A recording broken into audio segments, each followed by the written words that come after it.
Everyone arguing about Mac versus NVIDIA for local AI is arguing about the wrong thing. It's not whether Apple Silicon or CUDA is better. It's whether you'd rather have something that's stupid fast for the trips it can actually make, or something that can go anywhere but takes its time getting there. That's genuinely the whole decision. And once you get why, picking between the two takes about 30 seconds. Also, weird twist nobody saw coming this year, the Mac side of this story got worse in 2026, not better. More on that in a minute. Here's the one thing you actually need to understand before any of the specs make sense. Running a local model isn't really a math problem for your GPU, it's a memory problem. Every single token the model spits out means reading the entire set of model weights off memory again, from scratch. So the thing that decides your tokens per second isn't how many cores you have, it's how fast memory can move data. And that's exactly where NVIDIA and Apple made opposite bets. NVIDIA's cards use GDDR7 memory that's absurdly fast, but strictly limited in size. An NVIDIA 5090 tops out at 32 gigabytes, full stop, soldered, no upgrading. Apple went the other way. Unified memory means the CPU, GPU, and neural engine all share one big pool, so a Mac with 128 gigs can actually put all 128 toward a model. Slower memory, way more of it. Neither company is being dumb here, they're just optimizing for different problems. So play that out at actual price points. If you're chasing raw speed and your models fit comfortably under 32 gigs, think most coding models, most 20 to 30 billion parameter models. The RTX 5090 just wins, no real debate. We're talking around 1,800 gigabytes a second of bandwidth versus roughly 270 on NVIDIA's own unified memory box, the DGX Spark. On a GPT OSS 20 billion parameter model, that's the difference between the NVIDIA 5090 pushing around 200 tokens a second and the Spark doing about 50. That's not close. The catch, and it's a real one in 2026, is the price. The NVIDIA 5090 launched at $1,999. Street price right now is closer to $3,500 to $4,700 because the same memory shortage hitting basically everything hit GDDR7 too. Same chip, nearly triple the price. And that changes the math more than people admit. Now flip to the other side. Say you actually want to run something big, a real 70 billion parameter model, or one of the newer huge mixture of experts models. A 70 billion at 4-bit needs somewhere around 35 to 42 gigs just to load. That doesn't fit on an NVIDIA 5090. Doesn't matter how fast the memory is, if the model can't fit in it at all, it'll spill into system RAM and your tokens per second falls off a cliff. This is where unified memory actually earns its keep. A Mac Studio or NVIDIA's own DGX Spark with its 128 gigs just loads the thing whole. Slower per token, sure, but it runs. And that's a category the NVIDIA 5090 can't touch no matter what you pay. Here's the part that actually makes this a 2026 story and not just a spec sheet. For years, the obvious advice was,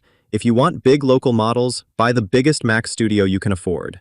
The old M3 Ultra config went up to 512 gigabytes of unified memory. That machine doesn't exist to buy new anymore. The same global memory shortage that jacked up NVIDIA 5090 prices hit Apple from the other direction. They quietly killed the 512 gig config, then the 256 gig config, and as of right now, the M3 Ultra Studio tops out at 96 gigs, at a higher price than before. The M5 Ultra is supposed to fix this, rumored up to 768 gigs, but it's been pushed to around October, and nothing's confirmed until it actually ships. So if you were planning to just buy the biggest Mac and call it done, that plan quietly stopped working sometime this year. None of this means one side is broken. It means the actual decision comes down to one honest question. Do you know the size of model you actually want to run, or not? If you're doing coding assistance, RAG, agent stuff with models in the 20 to 30 billion range, buy the NVIDIA 5090 or something in that bandwidth tier, and don't overthink the rest.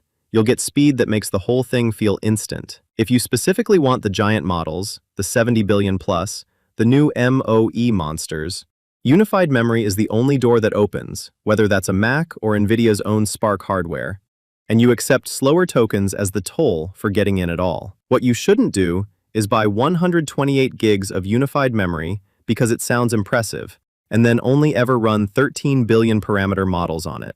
That's paying for a category you're not using. Figure out the model size you actually need first. The hardware pick basically makes itself after that.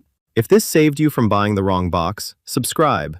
I go through the actual hardware and not just the marketing spec sheet every week.